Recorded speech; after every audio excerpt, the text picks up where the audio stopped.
le verset le plus mystérieux, un des versets les plus mystérieux pour moi de tous les évangiles, où je n'ai jamais pu vraiment répondre et trouver ce que Jésus voulait dire. Il dit « Ma coupe, vous la boirez. Quant à siéger à ma droite et à ma gauche, ce n'est pas à moi de l'accorder, il y a ceux pour qui cela est préparé par mon Père. » Nous y sommes. Accrochez-vous bien. Parce que Jésus explique ce verset à Louisa au livre 15, le 24 janvier 1923. C'est lumineux, mais c'est surprenant.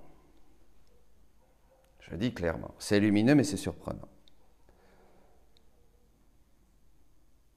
C'est surprenant de lumière.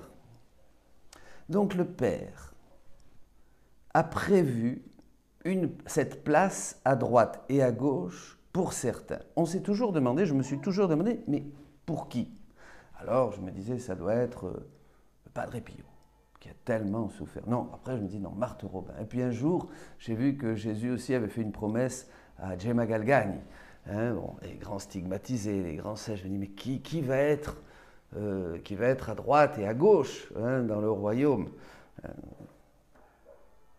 Et finalement, je vais quand même vous lire le texte plutôt, et puis nous allons le commenter. Je vais prendre le temps parce que je crois que c'est quelque chose de particulièrement lumineux et important. Louisa dit à Jésus, « Mon amour, avec toi, je veux suivre tous les actes que ton humanité a réalisés dans la divine volonté. Ce que tu as accompli, je veux aussi le faire, afin que dans tous tes actes, tu puisses trouver les miens. » C'est ce que nous faisons. Hein. Nous voulons mettre notre petit « je t'aime », notre « oui » dans tous ces actes de la vie de Jésus, de la vie de Marie, et c'est ce qui nous fait faire des actes divins. C'est déjà quelque chose que nous connaissons dans la divine volonté et qui est extraordinaire. C'est une nouvelle manière de prier, hein, en faisant ces rondes dans la création, dans la rédemption et dans toute la vie, l'air, les sacrements, la vie dans la grâce, la sanctification. De même que ta suprême volonté,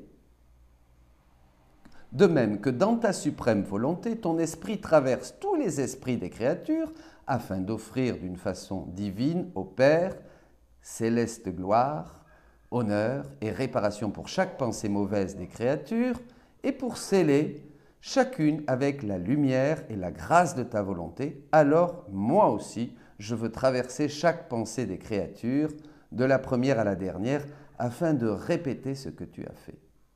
Et je veux en cela munir à notre Mère Céleste qui ne reste jamais en arrière et qui me garde avec toi. Je veux munir à tes saints. Je veux munir aussi à tes saints. Ensuite, donc voilà, hein, Louisa dit qu'elle veut faire ses actes de la vie de Jésus, les faire siens, pour visiter toutes les créatures, mais elle veut faire ça avec Marie et reprendre aussi les actes de Marie et les actes de tous les saints. Bon. Ensuite, Jésus me regarda plein de tendresse. Il me dit, « Ma fille, dans mon éternelle volonté, tu trouveras comme à l'intérieur d'un manteau tous mes actes et tous ceux de ma mère, qui comportaient les actes de toutes les créatures qui ont existé ou existeront. » À la bonne heure, c'est bien. Dans la divine volonté, nous retrouvons donc tous les actes. Tous les actes de Marie, tous les actes de Jésus, tous les actes des créatures qui ont existé, existent, existeront, et nous pouvons réparer au nom de tous et refaire leur vie pour glorifier le Père. Dans ce manteau, il y a deux parties. L'une a été élevée au ciel et remise à mon Père pour lui rendre tout ce que les créatures lui doivent, tel l'amour, la gloire, la réparation et la satisfaction. L'autre est restée pour défendre et aider les créatures. Aucune autre personne n'est entrée dans ma volonté pour accomplir tout ce que mon humanité a fait. Personne n'est entré donc, c'est clair, avant Louisa.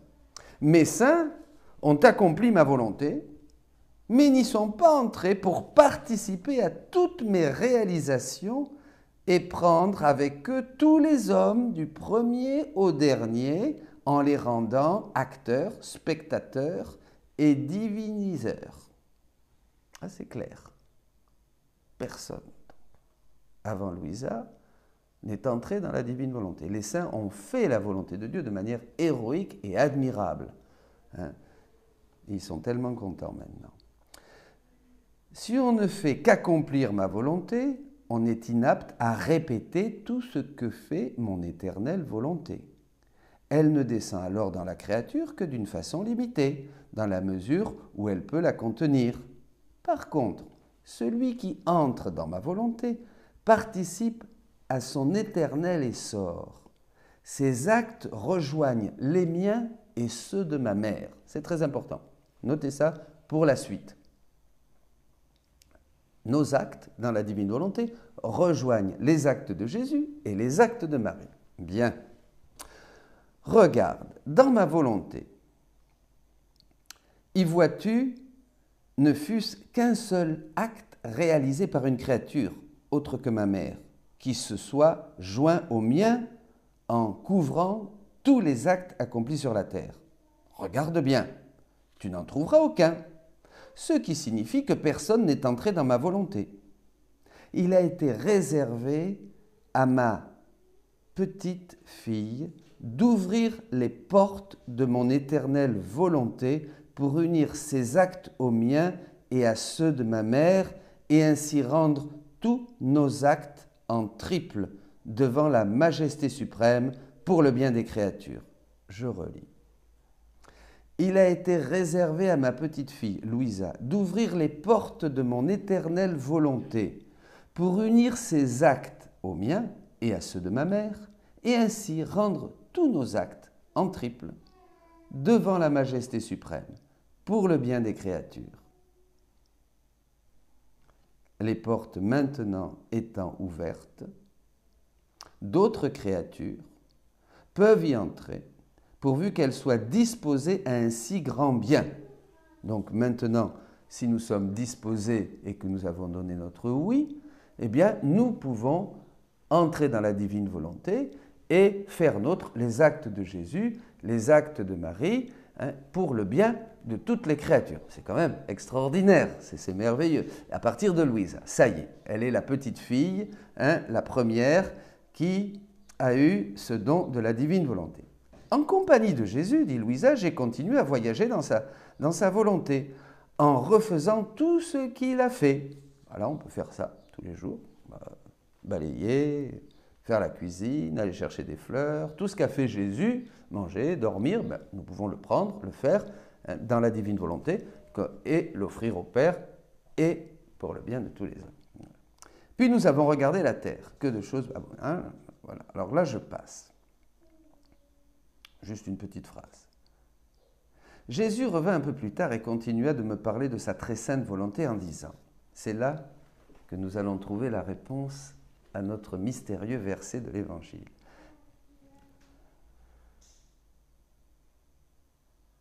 Ma fille, ma volonté au ciel est celle du Père, du Fils et du Saint-Esprit. Elle est une.